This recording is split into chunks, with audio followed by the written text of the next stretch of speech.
So this is an example of integrating single packet authorization with Amazon's cloud.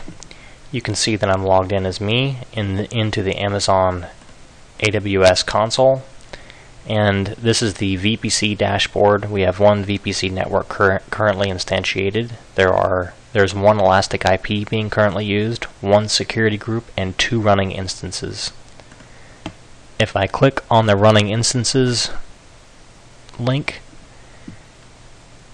you can see that there are 2 instances currently running. If I select this one, this is an EC2 instance with this particular IP address.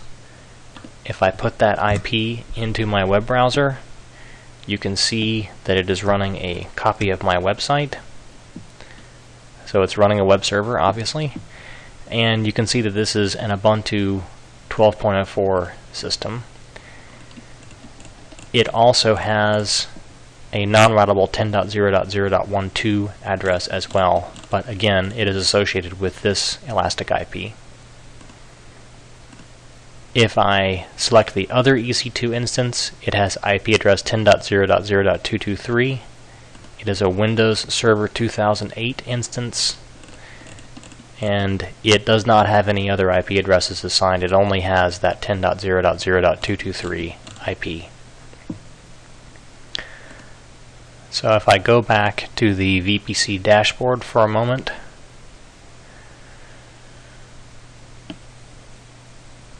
there is one security group defined. This security group has a very restrictive network ACL set of rules. It only allows TCP port 80 and UDP port 40,001, which is where we're going to send all of our SPA packets over.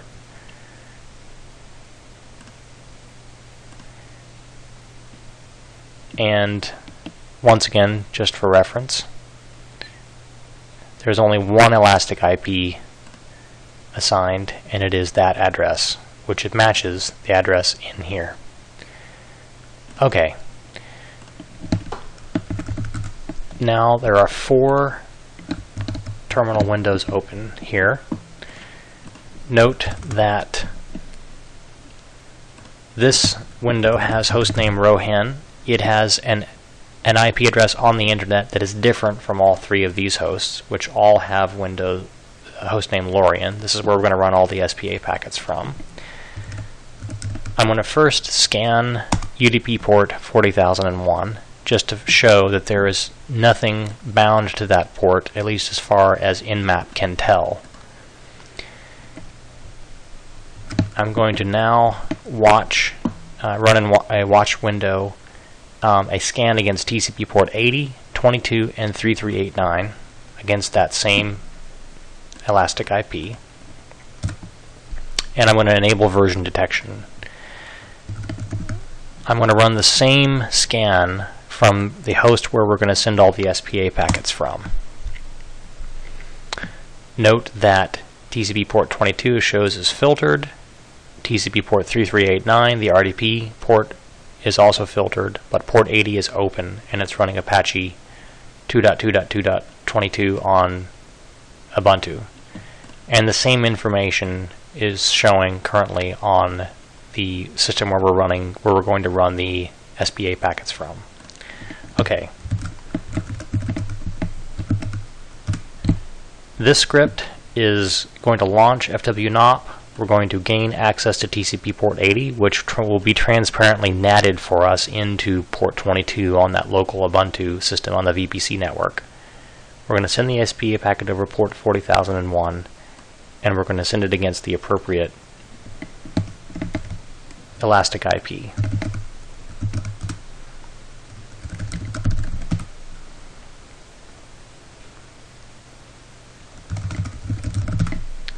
Now I have access to the internal Ubuntu host, and you can see that right now version detection against port 80 has switched to an OpenSSH daemon on the SPA host only, whereas everyone else always only ever sees Apache.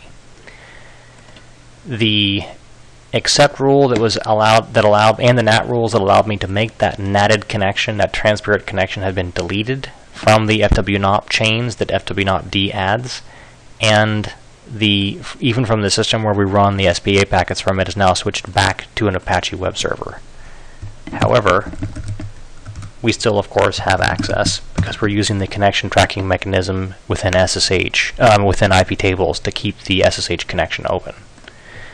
Okay, so now we're going to show an additional capability where we're going to gain access to RDP through the Ubuntu host.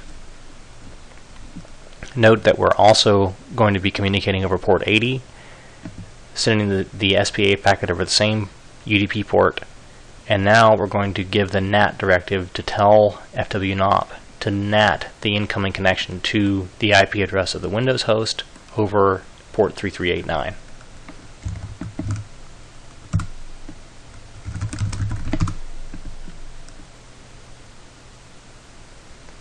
You can see NAT rules have been added here, and I now have access to the RDP service. Note, however, that the scanner system on the internet, of course, only ever sees Apache, but port 80 appears to be filtered right now. I'm not sure if there's problems with Windows 2008 server accepting multiple incoming connections for RDP on from the same IP or something like that. I'm not sure, but the NAT rules have now been deleted. But and in addition, even from the system where we're running the SPA packets from, it is now switched back to an Apache host, but we still have access.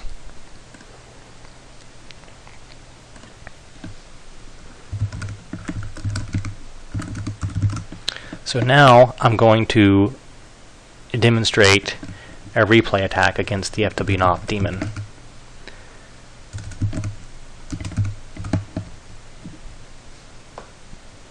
In this case, we're going to run the FWNOP client in verbose mode and capture its output with script. This will have it print the SPA packet data to standard out as well, so we can see it. We're going to gain access to the same Ubuntu host. This little Perl invocation is just so that you can't see what IP address I'm coming from on the internet. And then we're going to launch SSH again over port 80 to gain access to SSHD that's being natted for us.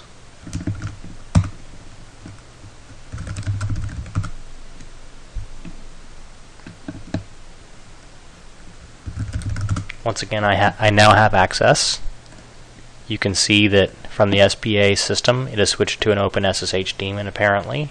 That's because we have this incoming accept rule, which will be deleted in 30 seconds. We have an additional SSH connection open. The original SSH connection is also open here. We are now going to exit out of this SSH connection. Note that the accept rules have been deleted, and the system has switched back apparently to an Apache daemon.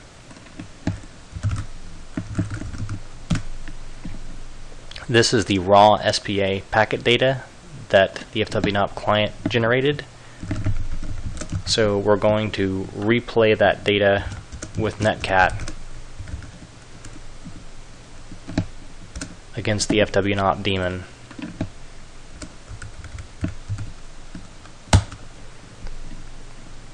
So it has now gone over the wire, but it's still Apache. We do not have any additional access.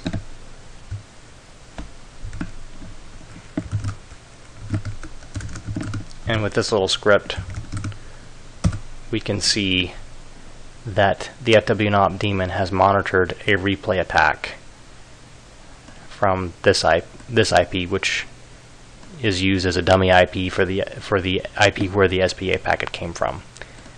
So in other words, SSH is not granted any access, but the original SSH connection is still available, and of course I have my RDP connection available still too. So that concludes the demo.